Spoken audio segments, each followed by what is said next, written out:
दोहरी जबान बोल रही है। एक तरफ कहती है कि हम सरकार के साथ हैं, देश के साथ हैं, उस दूसरी तरफ कांग्रेस के नेता अलग अलग बयानबाजी कर रहे हैं। कांग्रेस के नेता सिद्धरमैया कह रहे हैं कि युद्ध नहीं होना चाहिए। कर्नाटक के जो आबकारी मंत्री हैं, एक्साइज मिनिस्टर, वो कह रहे हैं कि किसने धर्म पूछा, इसका क्या सबूत है। मणिशंकर अय्यर कहते हैं कि अनसुलझे पहलू हैं। रॉबर्ट वडेरा कहते हैं कि मुसलमानों को दबाया जा रहा है इसलिए हमला हुआ है। कांग्रेस के नेता मल्लिकार्जुन खड़गे पीएम नहीं आए, इस पर सवाल उठा रहे हैं। भाई आप सपोर्ट कर रहे हैं या किंतु परंतु में फंसे हैं?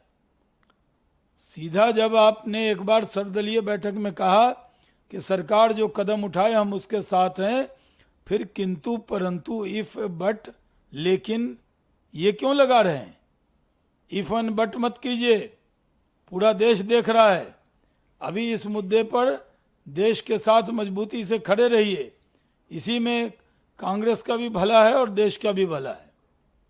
मुख्यमंत्री उमर अब्दुल्ला ने कहा है कि पहलगाम आतंकी हमले का राजनीतिकरण करने से उन्होंने इनकार किया है, जिसमें 26 लोगों की जान गई। लेकिन साथ ही उन्होंने कहा कि हमने पहले भी ऐसे कई हमले देखे हैं। बैसरन में 21 साल बाद इतने बड़े पैमाने पर हमला किया और उन्हें कैसे वो माफी मांगे, उन्हें इस बात का पता नहीं। और मेजबान होने के नाते पर्यटकों को सुरक्षित वापस भेजना उनका कर्तव्य था, लेकिन वो ऐसा नहीं कर सके और इसलिए वो माफी मांगने के लिए शब्द नहीं है उनके पास। नहीं, सही है। उमर अब्दुल्ला साहब ने जो कहा है कि इतनी बड़ी घटना हुई और उसको लेकर जम्मू कश्मीर विधानसभा में मौन भी रखा गया और पूरा जम्मू कश्मीर की पूरी लीडरशिप, जम्मू कश्मीर की आवाम पूरी तरह वो मान रही है कि वो जो हमला था वो वहाँ आए हुए हिंदू जो सैलानी हैं उन पे नहीं, बल्कि पूरे भारत की आत्मा पे चोट था। जिस तरह से हमला हुआ उसको लेकर कश्मीरी अवाम में भी पाकिस्तान के खिलाफ ज़बरदस्त गुस्सा है, पूरे देश में गुस्सा है। जिस तरह से उन्होंने धर्म पूछकर वहाँ लोगों को मारा, वो पूरे देश का माहौल ख़राब करना चाहते थे। अभी पूरे देश को एकजुट रहना चाहिए। कश्मीर से कन्याकुमारी तक 140 करोड़ लोग हिंदुस्तान के साथ खड़े हैं और पूरी ताकत से खड़े हैं। चैनल पर प्रतिबंध लगा दिया, जिसमें डॉन न्यूज, समा टीवी, ये तमाम ऐसे चैनल हैं जो आतंकी हमले के बाद से ही सेना और सुरक्षा एजेंसियों के खिलाफ भड़काऊ और सांप्रदायिक कंटेंट चला रहे थे। देखिए, पाकिस्तान की औकात है नहीं, लेकिन बड़ी बड़ी बड़क मारते थे उनके टीवी चैनल और यूट्यूब चैनल वाले। ऐसे 16 यूट्यूब चैनल पे बैन लगा दिया गया है।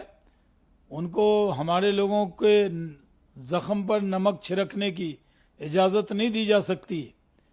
पाकिस्तान ने जो हरकत की है उसका हुक्का पानी बंद हो गया है। पाकिस्तान के लोग डरे सहमे हैं। खुद बिलावल भुट्टो के ख़ानदान के लोग भाग गए हैं पाकिस्तान छोड़ के।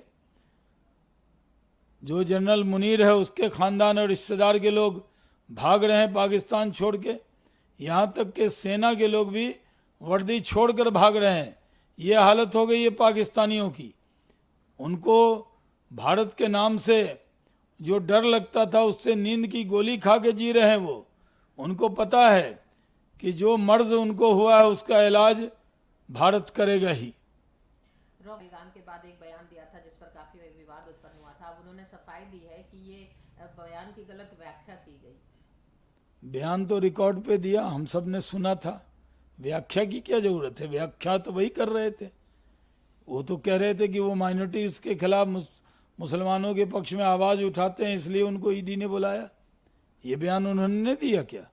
उन्होंने कहा कि भारत में मुस्लिम लोग जो है वो अपने को दबा हुआ महसूस कर रहे हैं, इसलिए हमले को जोड़ा उससे।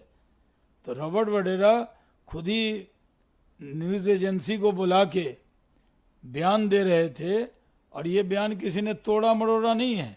एक एक शब्द उन्हीं के हैं और देश जान गया है कि उन्होंने किस तरह की बयानबाजी की है।